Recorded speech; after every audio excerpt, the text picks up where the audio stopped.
الرحمن الرحيم الحمد لله الذي هدانا لهذا وما كنا لنهتدي لولا أن هدانا الله لقد جاءت رسل ربنا بالحق الصلاة والسلام على رسول المسدد المصطفى الأمجد المحمود الأحمد أبي القاسم محمد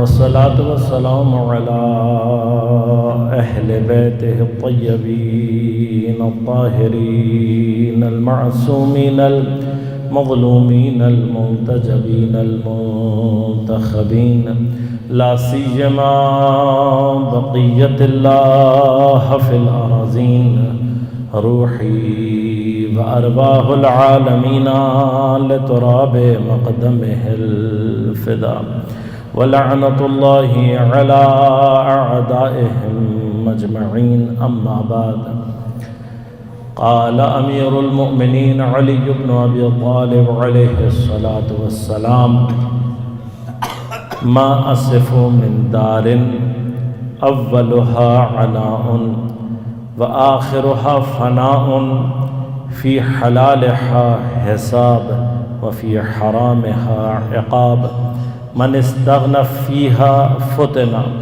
ومن افتقر فيها حزنا ومن ساعها فاتته ومن قعد عنها واتته ومن أبصر بها بصرته ومن أبصر إليها أعمته صلوات پڑھیے گا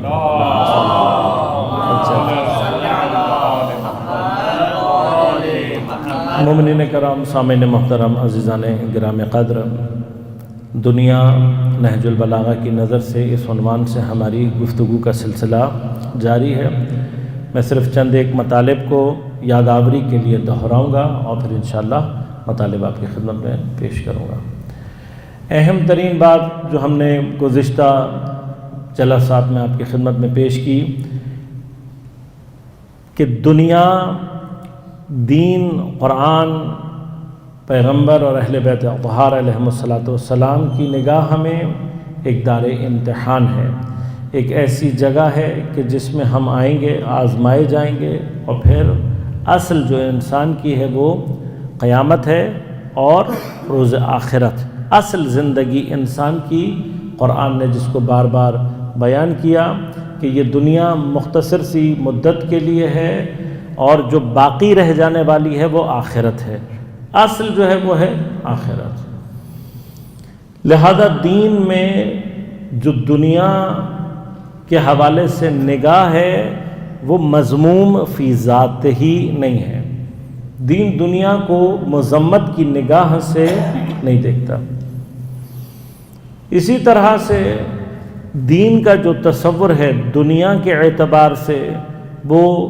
انسان کے لیے دنیا آزمائش گاہ ہے بالکل اسی طرح سے جیسے کسی کسان کے لیے کھیت ہوتا ہے کھلاڑی کے لیے میدان ہوتا ہے یہ کیفیت اس سے بہت مختلف ہے کہ جہاں پر آپ کسی قیدی کے لیے زندان کو تصور کریں کسی انسان کے لیے اس گڑھے کو تصور کریں جس میں وہ غلطی سے گر گیا ہے جو ایک کانسیپٹ ہے عام طور پر صوفیہ کے درمیان میں بھی یہ پایا جاتا ہے اور اس کو بہت زیادہ شدت کے ساتھ بیان کیا جاتا ہے کہ حضرت آدم علیہ السلام کی گناہ کی سزا ہے جو ہم بھگت رہے ہیں نہیں ایسا نہیں ہے حضرت آدم کا جو بھی سلسلہ تھا وہ بہشت جس میں گئے اول وہ بہشت قرار نہیں تھا کہ انہوں نے وہاں جانا ہے وہاں پہنچنے کی وجوہات اور تھیں اور وہاں سے باہر آنے کی بھی وجوہات اور ہیں اللہ تبارک و تعالیٰ نے جناب آدم کو خلق ہی دنیا کے لیے کیا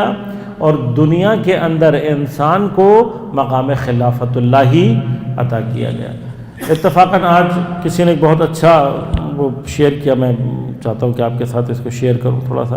ایک حدیث اتفاقاً ایک ہمارے دوست نے شیئر کی، اور البتہ اس میں مطالب اپنی جگہ دوسرے بھی بہت ہیں، لیکن ایک خاص نقطہ جس کو میں پہلے بھی بیان کر چکا ہوں، لیکن حدیث کی روشنی سے یہ چیز بہت زیادہ اور واضح ہو جاتی ہے. اس حدیث کو پیغمبر اکرم صلی اللہ علیہ وسلم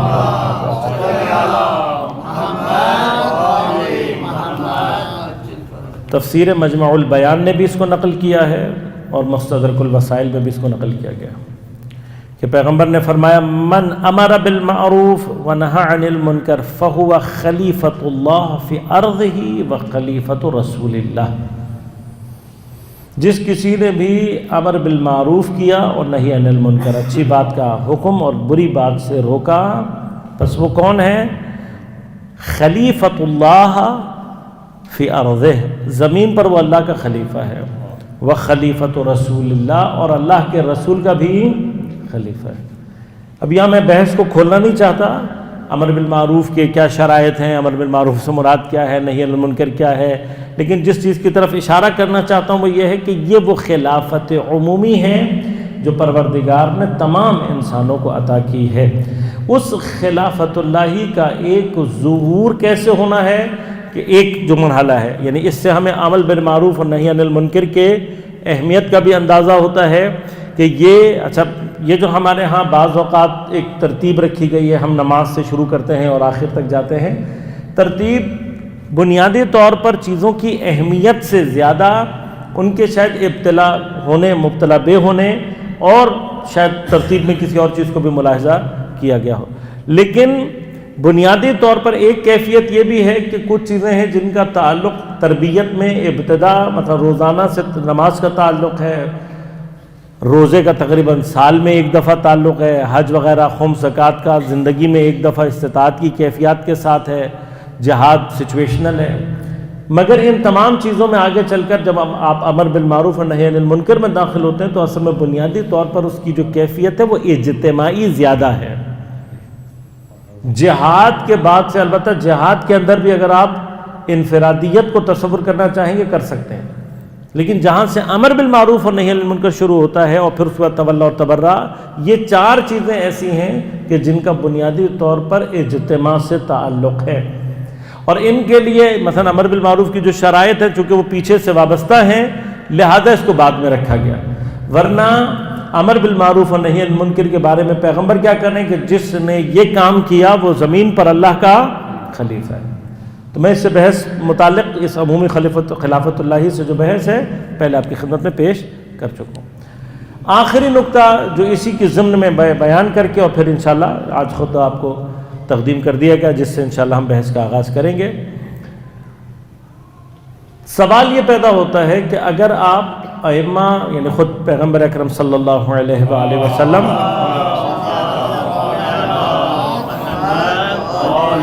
اور وہ آپ کے بعد جتنے بھی ائمہ طاہرین علیہم السلام ہیں، ان کے اگر آپ اقوال کو بالعموم جا کر ایک مرتبہ دیکھیں گے تو آپ کو ایک فرق خاص طور پر یہ محسوس ہوگا کہ تمام 14 معصومین میں سے حضرت امیر علیہ السلام نے دنیا اور اس سے متعلق اور خصوصاً جو مذمت کی جو کیفیت ہے وہ خاص طور پر ایک خاص شدت کے ساتھ ہے جو حضرت امیر کے کلام میں آپ کو نظر آئے گی.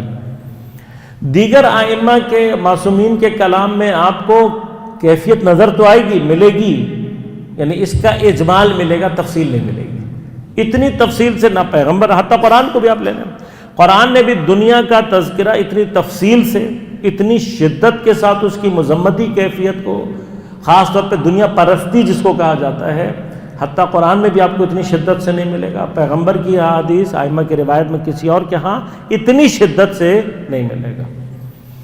تو حضرت امیر علیہ السلام کے جو سمجھ لیجیے فرمودات کے اندر ایک امتیاز کیا ہے؟ حضرت کی یہی روش. اب اس کی وجہ کیا ہو سکتی ہے؟ یعنی کیوں ائمہ میں حضرت امیر علیہ السلام نے خاص طور پر دنیا پرستی کو اتنی شدت کے ساتھ کنڈیم کیا اور اس کے لیے پھر وہ الفاظ اور وہ نہج استعمال کی کہ جو فصاحت اور بلاغت کے اعتبار سے بھی ایک بڑا باکمال مرحلہ.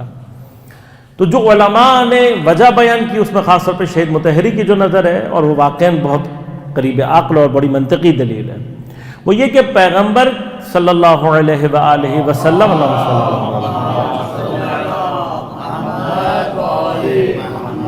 آپ کے دنیا سے جانے کے بعد سیاسی اعتبار سے جو روش مسلمانوں نے اختیار کی، اس روش سے ہی یہ بات سمجھ میں آتی ہے کہ ان کو نبوت صحیح سے سمجھ میں نہیں آئی تھی، نہ ان کے توحید کے کانسیپٹ اس طریقے سے تھے کہ لا الہ الا اللہ محمد رسول اللہ کہہ کر مسلمان ہو جانا آسان ہے، توحید کو اس کے کمال کے ساتھ سمجھنا اور پھر عملی دنیا میں اس کو ظاہر کرنا یہ کاملاً جداگانہ بحث ہے۔ تو جو روش مسلمانوں کی عام طور پر نظر آتی ہے اس سے واضح طور پر نظر آتا ہے کہ نہ ان کو توحید سمجھ میں آئی، نہ ان کو نبوت سمجھ میں آئی، نہ ہی یہ اسلام کی ان حقیقی معنی کی طرف متوجہ تھے، لہٰذا جو بھی سلسلہ شروع ہوا، جو بھی سیاسی روش اختیار کی گئی، اہل بیت کا حق اس میں غصب ہوا، یہ جو بھی سلسلہ ہوا، اس کی ایک وجہ کیا ہے کہ ان کو دین کا سیاسی نظام سمجھ میں ہی نہیں آیا تھا۔ لہٰذا اس روش کا جو الٹیمیٹ نتیجہ نکلا وہ کیا ہوا کہ جیسے ہی حکومت بنو امیہ کی طرف گئی ہے، اچھا یہ البتہ بنو امیہ سے پہلے بھی یہ سلسلہ ہونا شروع ہوا تھا، تقریباً دوسری خلافت سے جو معاملات شروع ہوئے جس میں بیت المال اور مال غنیمت کی ایک غیر عادلانہ تقسیم۔ دیکھیے کسی کے لیے مثلاً آپ عدالت کی صفت کو بہت شدت کے ساتھ استعمال کریں تو وہ عادل بن نہیں جاتا، ٹھیک ہے نا۔ عدالت کا مرحلہ کیا ہے کہ آپ کے جو اعمال اور افعال ہیں اس سے عدالت ظاہر ہونی چاہیے۔ پیغمبر کے بعد جو چیزیں مسلمانوں کے اندر شدت سے مسائل کا باعث بنی ان میں سے ایک مرحلہ بیت المال اور غنائم کا غیر عادلانہ تقسیم کرنا، یعنی لوگوں کو بلا وجہ دیا جا رہا ہے۔ اچھا آپ جو ہے وہ ہجرت میں تھے آپ کو جو ہے زیادہ حصہ ملے گا، اچھا آپ جنگ بدر میں تھے آپ کو ملے گا، اچھا آپ جنگ احد میں بھی آئے تھے آپ کو ملے گا، اچھا آپ نے فلاں کام کیا تھا آپ کو ملے گا۔ کیوں؟ یہ کون سا سٹینڈرڈ ہے؟ پیغمبر کی سیرت میں ہمیں کہیں نہیں ملتا کہ پیغمبر نے لوگوں کو کسی کو صرف اس لیے پیسے زیادہ دیے ہوں کسی جنگ میں کہ جی تم نے ہجرت کی تھی، کسی کو کسی جنگ میں اس لیے غنیمت زیادہ دی ہو کہ تم پہلی جنگ میں بھی تھے، یہ کبھی پیغمبر کی سیرت میں نہیں رہا۔ لیکن پیغمبر کے بعد اس روش کو اختیار کیا گیا اور اسی روش کا نتیجہ وہ بنا کہ وہ شورا اس طریقے سے ڈیزائن ہوئی کہ جس کے نتیجے میں بنو امیہ کے افراد کو خلافت پر جگہ ملی۔ ان کے آنے کے بعد غیر عادلانہ تقسیم کا بیت المال اور غنائم اور دولت اسلامیہ کا وہ راج شروع ہوا کہ جس نے کچھ سالوں کے اندر تقریباً 13 سال کا دور حکومت ہے کہ جس کا اختتام خلیفہ کشی پہ جا کر ہو رہا ہے۔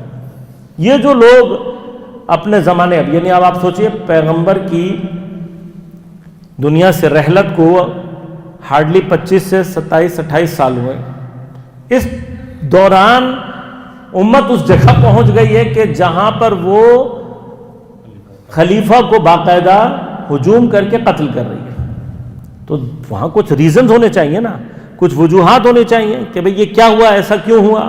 اب جب آپ اس کی وجوہات کی طرف پلٹتے ہیں تو واحد وجوہات کیا ہے وہاں پر؟ اقربا پروری اور دولت کی غیر عادلانہ تقسیم۔ اسی کا نتیجہ یعنی یہ جو 25 سال مسلسل ہوتا رہا ہے اس کا نتیجہ خاص طور پہ جنگ جمل کی صورت میں سامنے آیا ہے۔ یعنی اگر آپ جنگ جمل کی کوز اٹھائیں گے تاریخ میں تو جو بنیادی کوز ہے یا وجہ بنی ہے وہ صرف کیا ہے کہ حضرت نے یہ کہا تھا کہ جو کچھ تمہارے پاس غیر عادلانہ طور پر پہنچا ہے میں سب نکلواؤں گا، حتیٰ اگر اس سے تم نے اپنی بیٹیوں کا مہر یا اپنی بیویوں کا مہر ادا کیا وہ بھی نکلواؤں گا۔ اور یہ وہ تھریٹ تھا اس ساری قوم کے لیے، ان افراد کے لیے جو کہ اس پوری مدت میں مسلسل انٹرٹین ہوتے رہے ہیں۔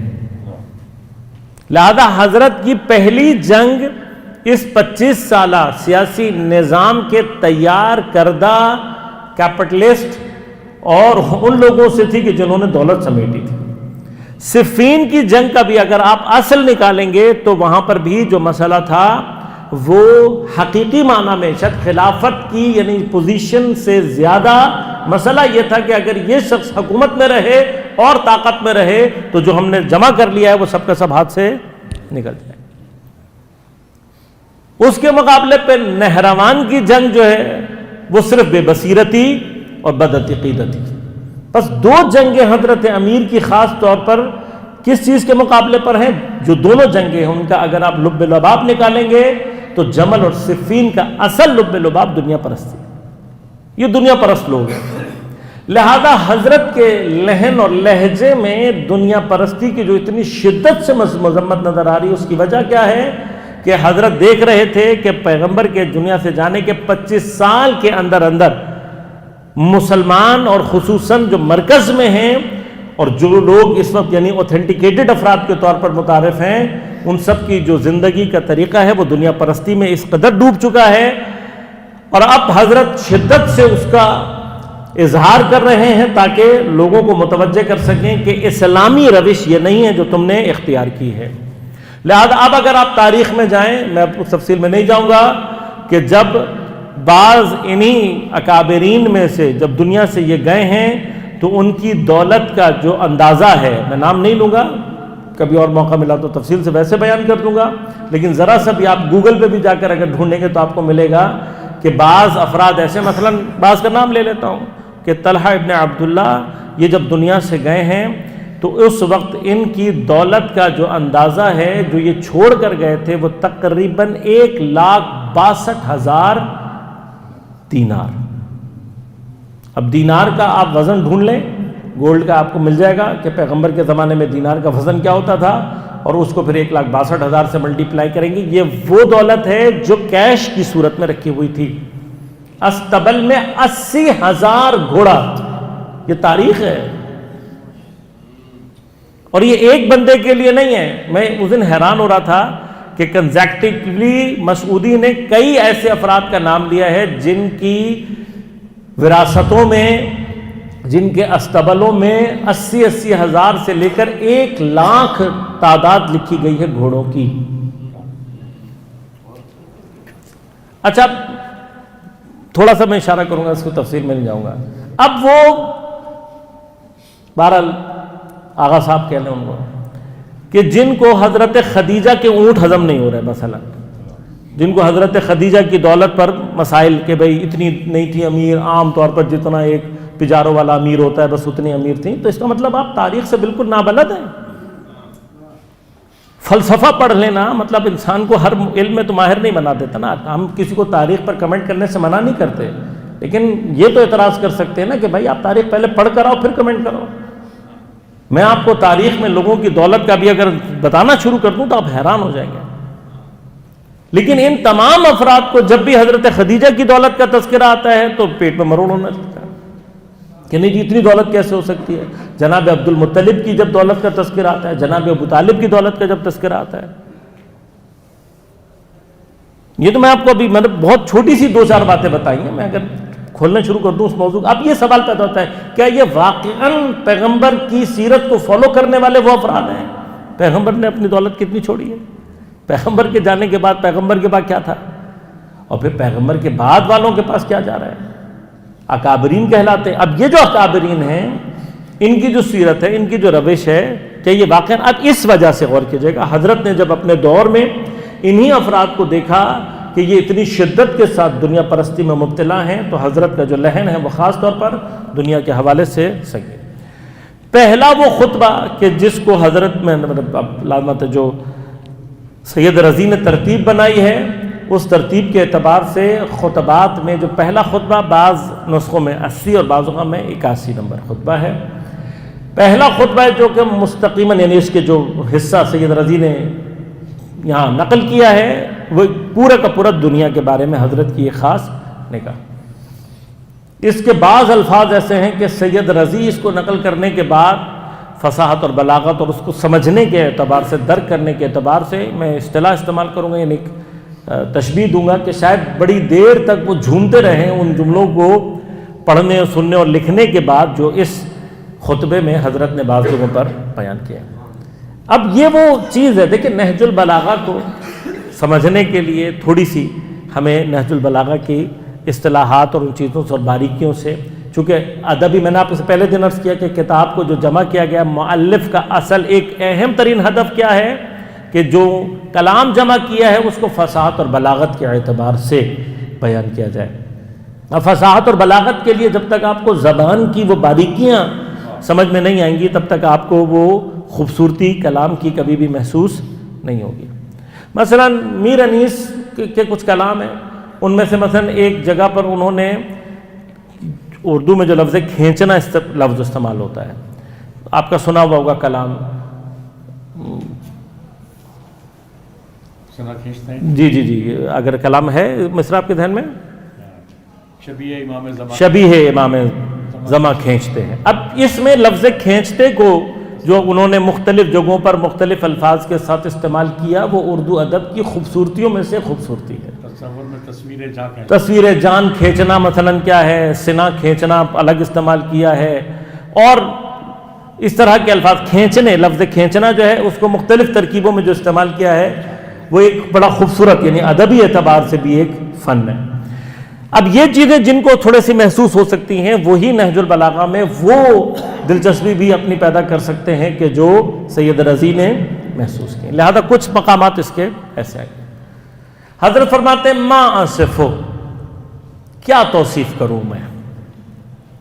استفہامیہ ہے، یہاں پر استفہام تعجب کے معنی میں استعمال ہوا، جیسے ہمارے ہاں بھی ہوتا ہے کیا بیان کروں میں. اب یہ کیا سے مراد ہے وہ سوالیہ بمعنی سوال نہیں ہے، بلکہ کیا ہے، تعجب کے. آپ کسی جگہ حیرت اور تعجب کو جب بیان کرنا چاہتے ہیں تو یہ کامن لفظ استعمال ہوتا ہے کہ میں کیا بیان کروں میں. کیا بیان سے مراد آپ پوچھ نہیں ہو رہے ہوتے سامنے والے کو، تعجب اور آپ کی جو ایکسکلیمیشن ہے اس کو بیان کر رہا ہوتا ہے. ما اصفو، میں کیا توصیف کروں، من دارن یعنی من صفات دارن، اس گھر کی صفات میں سے. اور وہ گھر کیا ہے، اب یہ جتنی بھی صفات استعمال ہو رہی ہیں یہ گھر کی صفات استعمال ہو رہی ہیں. اس گھر کی صفت کیا ہے، اولھا عناء. عنا یعنی عربی میں مشکل، تکلیف، رنج، مشقت، ان تمام معنی میں استعمال ہوتا ہے. سید رضی نے آخر کے دو جو جملے ہیں ان کے اوپر سر دھونا ہے، لیکن میں اب بھارت ان کو چیلنج ہے وہ نہیں کر رہا ہوں، نہ ہم جسارت کر رہا ہوں، لیکن میرا اپنی جو کیفیت ہے میں پہلے ہی جملوں پہ ڈھیر ہو گیا. خوبصورتی کیا ہے اس جملے کی، اس گھر کی میں کیا تعریف کروں.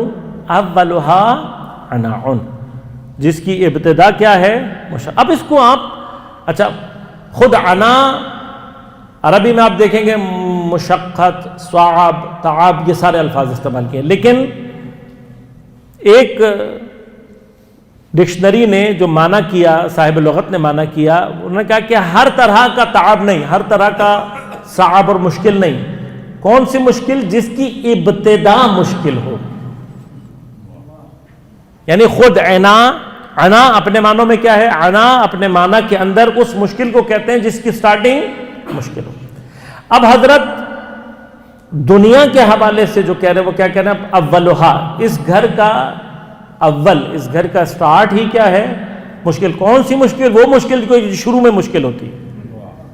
تھوڑا سا اس کو آپ کنسیڈر کریں. اچھا، اب اس کو سمجھنے کے لیے دنیا جس کی ابتدا، جس کا سٹارٹ مشکل ہے، اس کو ایک مطلب میں اگر ہم سمجھنا چاہیں تو اس کا معنی کیا نکلتا ہے کہ دنیا اپنے سٹارٹ میں مشکل ہے.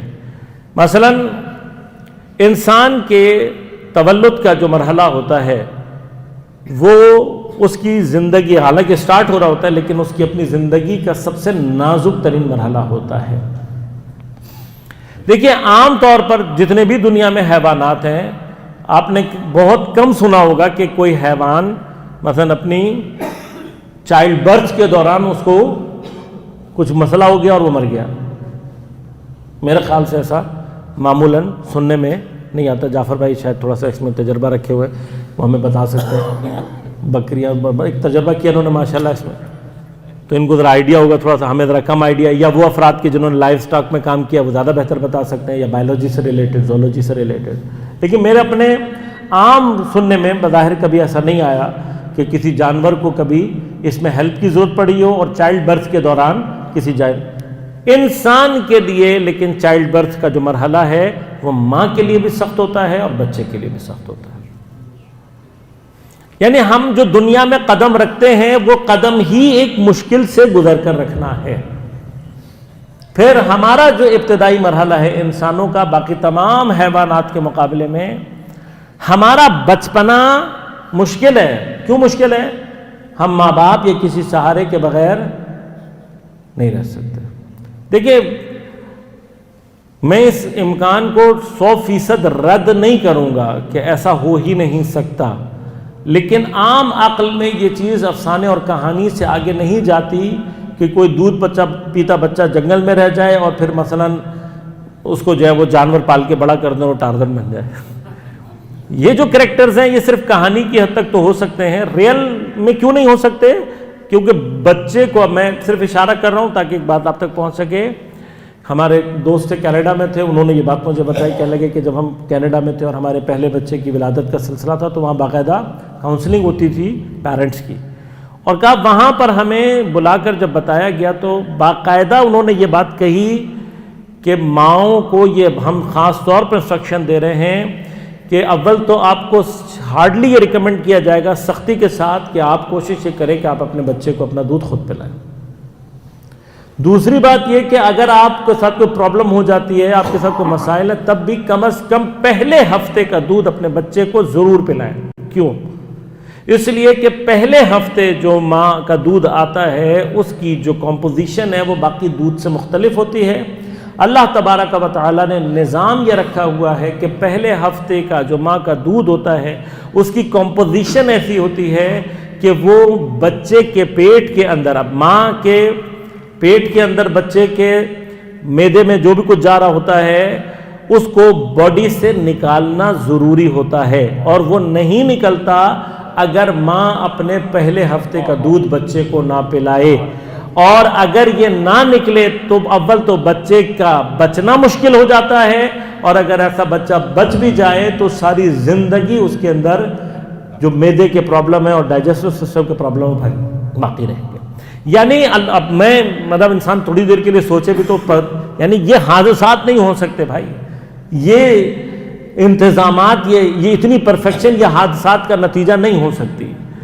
یہ انٹیلیجنٹ نہیں، ایکسٹرا انٹیلیجنٹ ڈیزائن ہے کہ جس میں کوئی قدرت اس چیز کا لحاظ رکھی ہوئی ہے کہ وہ بچہ جو دنیا میں آنے والا ہے اس کے پیٹ کی صفائی کے لیے ماں کا صرف پہلے ہفتے کا دودھ، لہذا وہ پہلے ہفتے کا دودھ اس کی کمپوزیشن اللہ تبارک و تعالیٰ نے ایسی رکھی ہے کہ جب بچہ وہ پیتا ہے تو جو کچھ اس کے پیٹ کے اندر اس کے لیے نقصان دہ ہوتا ہے، یعنی ماں کے پیٹ میں جو کچھ فائدہ مند تھا اب چونکہ نقصان دہ ہے، لہذا وہ ایک ہفتے کا دودھ اس کو واش کرتا ہے اور آمادہ کر لیتا ہے اس کو دنیا کی عام غذاؤں کے لیے، جن میں سے بیسٹ غذا ماں کا دودھ ہے. اب یہ جو انسان کے لیے مراحل دنیا کے اندر رکھے گئے اس کے بچپنے کے اعتبار سے اگر آپ کنسیڈر کریں گے تو اولھا انا، ایک وہ پورا دور ہے جس میں انسان بغیر سہارے اور بغیر کسی مدد کے اپنی زندگی کو کنٹینیو نہیں کر سکتا. خوب، اس کے بعد آ جائے دوسرے مرحلے میں. جب آپ دنیا کے کسی بھی مرحلے کو سٹارٹ کرنا چاہتے ہیں، ایون اے بزنس، اولھا انا، اینی تھنگ یو سٹارٹ، آپ غور کیجیے گا، یعنی یہ صرف دنیا کے اول سے مراد دنیا کا ہی اول نہیں ہے، بلکہ دنیا کے کسی بھی مرحلے کو، چاہے وہ ایجوکیشن ہو، چاہے وہ آپ کی مثلا بدنی تربیت سے ریلیٹڈ ہو، چاہے وہ کاروبار سے ریلیٹڈ ہو، چاہے وہ کوئی ہنر سیکھنے کے ریلیٹڈ ہو، اینی تھنگ آپ کچھ بھی دنیا میں سیکھنا چاہتے ہیں اس کا سٹارٹ کتنا ڈیپ ہے یہ لفظ، مطلب انسان ذرا سا غور کرے کہ حضرت کے اس ایک جملے کے اندر دنیا کو آپ نے کتنی خوبصورتی سے بیان کیا ہے جو میں نہیں سمجھتا. اور پھر کیا کہا ہے؟ انا سے مراد میں نے آپ کی خدمت میں عرض کیا کہ وہ تکلیف جو صرف ابتدا میں ہوتی ہے، وہ مشقت، وہ تعب، وہ صعاب جو ابتدا میں ہوتا ہے. اب دنیا کے ہر مرحلے کو آپ دیکھ لیں، مثلا وہ بچے جو ابتدا میں قرأت ان کو نہیں آتی قرآن کی، تو میں ان کو ہمیشہ بچوں کو یہ کہتا ہوں کہ یاد رکھو تم نے پہلے مہینے اگر محنت کر لی تمہاری ساری زندگی. آپ فرض کریں سوئمنگ سیکھنا چاہتے ہیں، پہلا ہفتہ آپ کے لیے مسئلہ ہوگا. آپ ڈرائیونگ سیکھنا چاہتے ہیں، پہلا مرحلہ آپ کے لیے سخت ہوگا. اینی تھنگ دنیا میں آپ کوئی چیز اٹھا لیں، اس کی ابتدا. اچھا واحد چیز, اب غور کیجیے گا, میں ایک چیز کی طرف اشارہ کروں گا, اس پر غور کیجیے گا. واحد چیز جو ٹیکنیکلی ہمیں بعض اوقات آسان لگتی ہے اور وہی ہمارے لیے مشکل کا باعث بنتی ہے. جاب میں اور بزنس میں بنیادی فرق کیا ہے؟ ایک بڑا فرق یہ ہے کہ جاب کا ابتدا آسان لگ رہا ہوتا ہے اور بزنس کا ابتدا مشکل لگ رہا ہوتا ہے. لیکن دونوں میں فرق کیا ہے کہ جس کا ابتدا آپ کو آسان لگ رہا ہے وہ بنیادی طور پر آپ کو غلام بنا رہی ہوتی ہے. جس کا انتہا آپ کے لیے نقصان دہ ہے, یہ ہم کنسیڈر ہی نہیں کر پاتے کہ جو چیز نوکری کے اندر پرابلمٹک ہے وہ آپ اپنے آپ کو خود غلام بنانے کی طرف لے کر جا رہے ہیں. اس کے مقابلے پر بزنس وہ چیز ہے کہ جو آپ کو آزادی بھی دے رہا ہے, خود مختاری بھی دے رہا ہے. اس کا شروع مشکل لگے گا آپ کو. اس شروع میں اب آپ غور کیجیے گا, آپ کی زندگی میں ہر وہ چیز جس کے آپ شروع سے ڈر گئے وہ آپ کبھی بھی حاصل نہیں کر سکتے. بس دنیا کا اسٹرکچر اللہ تبارک و تعالیٰ نے اس طرح کا رکھا ہوا ہے کہ اس کے اندر آپ جہاں سے بھی دنیا کو گین کرنے کی کوشش کریں گے اس کی ابتدا اللہ تبارک و تعالیٰ نے مشکل رکھی ہوئی. آپ خود اس مشکل کو بھی اگر قرآن کی اس آیت کے ساتھ جمع کر لیں, ان مع العسر فإن مع العسر, اس سختی کو بھی اللہ تبارک و تعالیٰ نے, یہ جو عسر رکھا ہوا ہے اس میں یسر کیا ہے, اس سختی کے ساتھ آسانی کیا ہے, ہر وہ سختی دنیا کی جس کو آپ تحمل کرنے اور برداشت کرنے کے لیے آمادہ ہو جائیں گے, آپ کی صلاحیتوں میں وہ اضافہ کرے گی جس کو آپ تصور بھی نہیں کر سکتے. جس چیز کے ساتھ آپ جڑ گئے, جس چیز کی ابتدائی مشکل کو آپ برداشت کر گئے, وہی چیز آپ کے اندر فن پیدا کر دیتی ہے, وہی چیز آپ کے اندر ہنر پیدا کر دیتی ہے. بس یہ دنیا کی پہلی تعریف جو حضرت نے فرمائی. اچھا دوسرا, وآخرها فنا, دنیا کی ابتدا تو کیا ہے, مشکل ہے. اب اس کو دوسرے اینگل سے دیکھیں کہ ابتدا اس کا اول مشکل, اتنی مشکل سے حاصل کیا, نتیجہ کیا نکلے گا, آخرها فنا. بالآخر آپ جو کچھ بھی سیکھیں گے دنیا کا آخر کیا ہے, بالآخر فنا ہو جانا. خود یہ بھی اپنی جگہ ایک دنیا کی ایک ایسی حقیقت کی طرف اشارہ ہے کہ جس کو آپ نے کچھ بھی حاصل کر لیا دنیا میں, ذرا سا آپ اگر اس کو چھوڑ دیں گے فنا ہو جائے گی. اینی تھنگ, کوئی بھی چیز دنیا میں باقی رہنے والی نہیں. جہاں آپ نے نیگلیکٹ کیا وہیں پر وہ چیز آپ کے ہاتھ سے نکل جائے گی. فی حلالها حساب وفی حرامها عقاب. واقعاً یہ الفاظ انسان بار بار دہرائے دنیا کے لیے تو دنیا کی حقیقتیں حضرت امیر کے الفاظ سے انسان کو, جتنا بھی حلال ہے سب میں کیا ہے, کوئی بھی حلال دنیا کا ایسا نہیں ہے کہ جو حساب کے مرحلے سے فارغ ہو. کوئی حلال ایسا نہیں.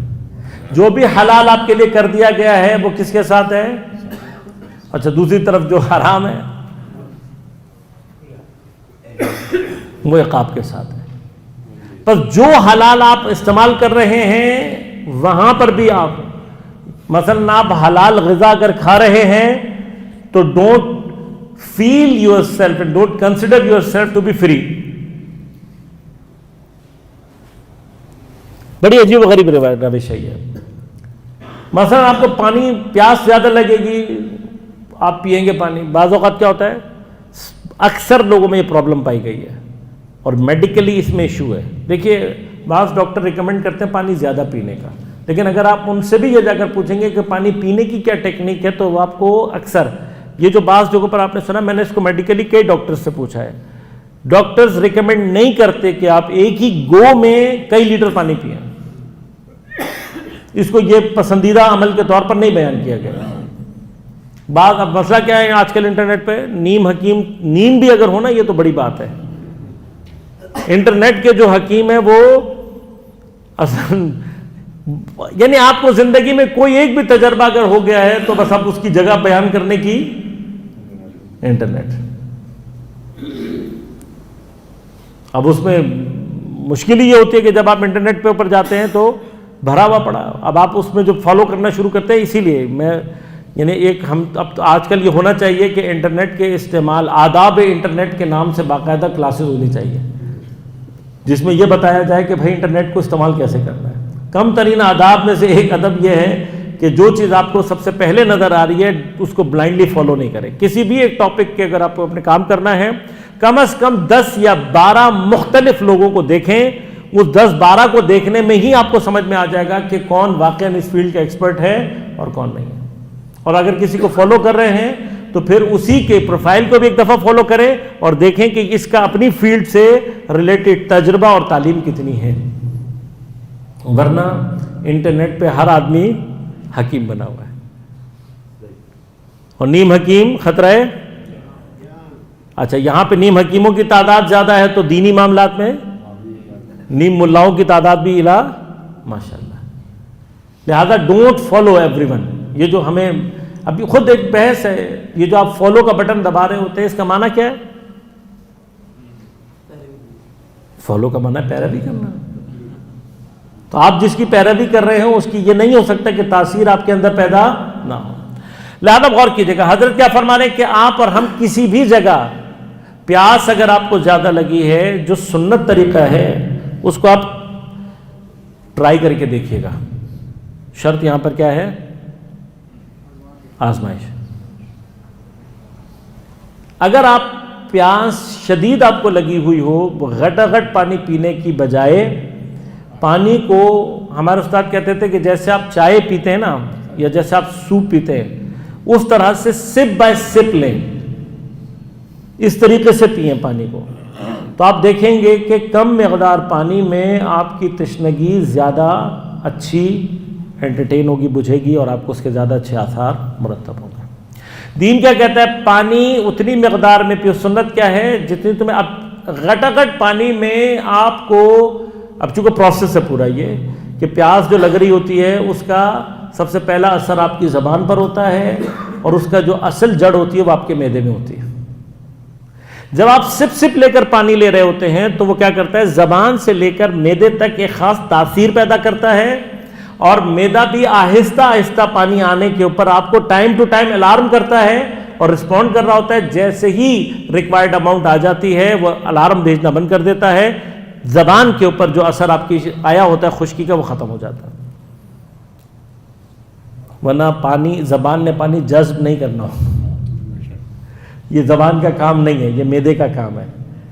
اس کا ایک الارم, اس کا ایک جو کیا نام ہے سگنل ہے وہ ہماری اور آپ کی زبان یا منہ سے, اس کی فضا سے ظاہر ہوتا ہے. مثلا تجربہ کر کے دیکھ لیجئے گا, ایک دن روزہ رکھیں, روزہ رکھنے کے بعد ایک گھونٹ پانی میں منہ میں لے کے 15-20 منٹ تک رکھ کے اور پھر نکل لیں, پیاس نہیں ختم ہوگی آپ کی. کیوں نہیں ختم ہوگی؟ اس لیے کہ آپ کی باڈی کے اندر جو ڈیفیشنسی ہے اس کا تعلق آپ کے صرف منہ سے نہیں ہے, پوری باڈی سے ہے. اس کی صرف الارمنگ, جو اس کا الارم ہے, جو اس کا سگنل ہے وہ آپ کے منہ سے آ رہا ہے. لہذا زبان جذب نہیں کرتی پانی کو. پانی کا جو کام ہے وہ کیا؟ معدہ. جب آپ آہستہ آہستہ پیتے ہیں تو معدہ آپ کو اسی طریقے سے الارم کرتا ہے. اور کنسیڈریبل یہ بات بتاؤں آپ کو کہ ٹھنڈا پانی پینا خاص طور پر پیاس کو بجھاتا نہیں ہے بلکہ ٹیکنیکلی آپ کے معدے کو مشکل میں ڈالتا ہے, کیونکہ آپ کے معدے کا ایک خاص ٹمپریچر ہے جس کو وہ مینٹین رکھتا ہے گیزر کی طرح سے, آپ کے مثلا کسی اور تھرموسٹیٹ کی طرح سے. جب آپ ٹھنڈا پانی پی لیتے ہیں تو ایک ایکسٹرا انرجی معدے کو چاہیے ہوتی ہے دوبارہ اس پانی کے ٹمپریچر کو مینٹین کرنے میں. لہذا پیاس بجھانے میں نیم گرم پانی زیادہ فائدہ مند رہتا ہے ایز کمپیئر ٹو ٹھنڈا پانی. بس اگر آپ کو بہت شدید پیاس لگی ہو, جیسے روزے میں ریکمنڈیڈ ہے, وہ کیا ہے کہ شروع میں آپ پہلے گرم پانی پئیں, اس کے بعد شدید ٹھنڈا پانی کسی بھی صورت میں ریکمنڈیبل نہیں ہے. میرے والد صاحب ایک زمانے میں چین کے دورے پر گئے تو جب وہاں سے واپس آئے, مجھے اس وقت سے یاد ہے کہ جب واپس آئے تو انہوں نے جو بات بتائی, چین میں عجیب بات کیا تھی, کہ چین میں عجیب بات یہ تھی کہ چینی فریج استعمال نہیں کرتے پانی کے لیے, نہ برف استعمال کرتے ہیں. کہا وہاں پر اگر ہمیں جو جوس ملتے تھے اس جوس میں ڈالنے کے لیے بھی ہمیں برف نہیں ملتی تھی. لہذا گرم پانی کے جو فوائد ہیں بارہ اس پہ موضوع نہیں ہے. لہذا حلال کھانا کتنا کھانا ہے؟ جب تک تھوڑی بھوک باقی رہ جائے. یہ حساب ہوگا. یہ جو آپ نے پیٹ بھر کے کھا لیا, جو زیادہ حصہ آپ نے کھایا ہے, دیٹ ول بی کوسچنڈ. حتماً آپ کو دھونا پڑے گا. حرام کے اندر عقاب اور سزا موجود ہے. انشاءاللہ اگلی نشست میں ہم خطبے کو اسی مرحلے سے آگے شروع کریں گے اور کوشش کریں گے کہ اگلے اس سلسلے میں اس کو ختم کر سکیں. سوال اگر آج کی نشست کے حوالے سے کسی کے ذہن میں تو میں حاضر خدمت ہوں. مطلب تیسرے جملے میں جیسے ہے کہ جس کے حلال میں حساب، تو وہ جو آیت ہم پڑھتے ہیں قرآن میں کہ اللہ تعالیٰ جسے چاہتا ہے بے حساب رزق عطا کرتا ہے، اس کو اس ایک تضاد سا محسوس. جی دیکھیے، بے حساب کا مطلب جو ہے وہ یہ نہیں ہے کہ اللہ حساب نہیں کرے گا. وہ بے حسابی کا تعلق ہم سے ہے. نمبر 1، بغیر حسابن جو ہے وہ میرے اور آپ سے. اس کی کیفیت سمپل سی وہ ہے، ان تعدوا نعمت اللہ لا تحصوها. اگر تم اللہ کی نعمتیں شمار بھی کرنا چاہو، تم شمار تو کیسے حساب کریں گے؟ اس آیت میں جو رزق کا معنی ہے، خود اس رزق کے معنی کو سمجھنا اپنی جگہ ایک ڈسکشن ہے. یہ جو اللہ تعالیٰ فرما رہا ہے بغیر حساب، اس کا مطلب یہ نہیں کہ اللہ حساب نہیں کرے گا. اللہ کے حساب سے کوئی چیز باہر جا ہی نہیں سکتی. اس بغیر حساب کا تعلق ایسا ہے. اور یہ ہوتا ہے، آپ کبھی بھی بعض ایسے افراد سے، بلکہ اپنی زندگی میں میں تو کبھی کبھار یہ سوچتا بھی ہوں کہ اللہ تعالیٰ شاید ایک ظاہری طور پر ہمیں اور آپ کو متوجہ کرنا چاہتا ہے کہ دیکھو، اگر کوئی چیز تم تک نہیں پہنچ رہی یا تمہارے لیے کوئی مشکل ہے، وہ بھی میری جانب سے ہے، اور اگر کوئی پہنچے گی تو بھی میری جانب سے. ورنہ اللہ تعالیٰ کا رزق دنیا میں ایسا ہے کہ تمام رزق تقریباً ایسا ہے کہ جس کا کوئی حساب کر ہی نہیں سکتا. مجھے بچپن سے لے کر اب تک کیا کیا ملا ہے، میں کر سکتا ہوں ایسا؟ ایسا ہمیں 3 دن پرانا کھانا یاد نہیں رہتا کہ ہم نے کیا کھایا. اس ایک کھانے کے اندر جو نعمتیں ہم کھا رہے ہوتے ہیں، استعمال کر رہے ہوتے ہیں، ہمیں یاد رہتی ہے؟ کچھ بھی یاد نہیں رہتا. میں نے پوری زندگی میں کتنا، صرف کنزمپشن کی بات کر رہا ہوں، ڈائریکٹ کنزمپشن. ایک رزق ظاہری میں سے، رزق مادی میں سے صرف کھانا ہے، صرف اس کا حساب اگر کرنا چاہوں تو نہیں ہو سکتا. یہ جو آیت ہے اس کا زیادہ تر تعلق اس کیفیت سے ہے ظاہری، یعنی جو ایک معنی ہے وہ ظاہری کیفیت. ہم دیکھتے ہیں کہ بہت سارے لوگوں کے پاس بہت پیسہ ہے، کوانٹٹی کو تھوڑا سا، یعنی ان سے ہے واقعاً بعض لوگوں کو اللہ تعالیٰ دیتا ہے تو وہ اس ایک لیول ایسا آ جاتا ہے بعض اوقات کہ رزق ظاہری بھی. ابھی میں رزق ظاہری پہ اس لیے تاکید کر رہا ہوں کہ اس کا تعلق اس سے نہیں ہے. یہ ہماری مس انٹرپریٹیشن ہے قرآن کے حوالے سے کہ ہم صرف دنیاوی مال اور دولت کو رزق کنسیڈر کر کے صرف اسی کے پوائنٹ آف ویو سے سوچ رہے ہوتے ہیں. جس کو اللہ تعالیٰ نے رزق مثلاً علم دیا ہے، اسے کر سکتے ہیں صاحب، کنسیڈر کیا جا سکتا. بہت لوگوں کو واقعاً اللہ نے اتنا دیا کہ ایسا لگتا ہے ختم ہی نہیں ہوتا. آپ جائیں علماء کو، مراجع کو دیکھیں، ایسا لگ رہا ہوتا ہے کہ ایک دریا ہے علم کا جو کہ بہے جا رہا ہے، بہے جا رہا ہے. تو ہر ڈائریکشن میں، مطلب آپ آرٹسٹ کے پاس چلے جائیں، جو آرٹسٹ ہے اس کو جو اللہ تعالیٰ نے دیا ہے، کیا وہ بغیر حساب نہیں ہے؟ بغیر حساب.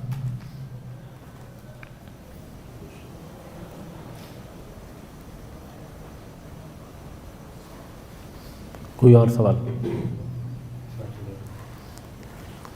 اور دعا امام زمان کے ساتھ اختتام کرتے ہیں. بسم اللہ الرحمن الرحیم. اللہم کن لولیک الحجۃ ابن الحسن صلواتک علیہ وعلی آبائہ فی هذه الساعة وفی کل ساعة ولیا وحافظا وقائدا وناصرا ودلیلا وعینا حتی تسکنہ ارضک طوعا وَتُمَتِّعَهُ فِيهَا طَوِيلًا. اللہم صلی علی محمد.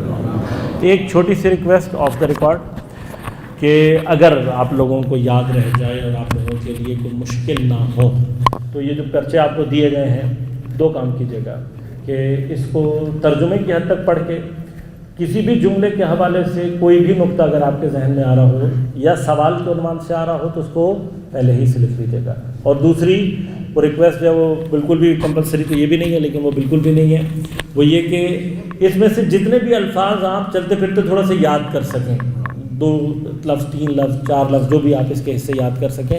چونکہ ٹیکنیکلی اگر آپ دیکھیں گے تو ابتدا کی کچھ چیزیں ایسی ہیں جو کہ آسان ہیں، مطلب آپ کبھی بیٹھے بیٹھے تھوڑا سا یاد ہوگا کہ ما صرف من دار اولها عنا آخرها فنا فی حلالها حساب فی حرامها عقاب. اس طرح سے آپ کو تھوڑا سا یاد ہو جائے گا تو اس کو ہلکا سا تھوڑا سا دہراتے رہیے گا. کچھ نہیں ہوگا تو رجب کے مہینے میں حضرت کے کچھ الفاظ آپ کے ذہن میں آ جائیں گے اور وہ انشاءاللہ آپ کی زندگی میں جب آپ کو یاد رہیں گے تو اور پھر جہاں آپ زندگی میں انشاءاللہ اس کو اپلیکیبل پائیں گے اتنا ہی آپ کو نہج البلاغہ اور صاحب نہج البلاغہ سے خود بخود ایک انسیت پیدا ہوتی چلی جائے گی. بہت شکریہ.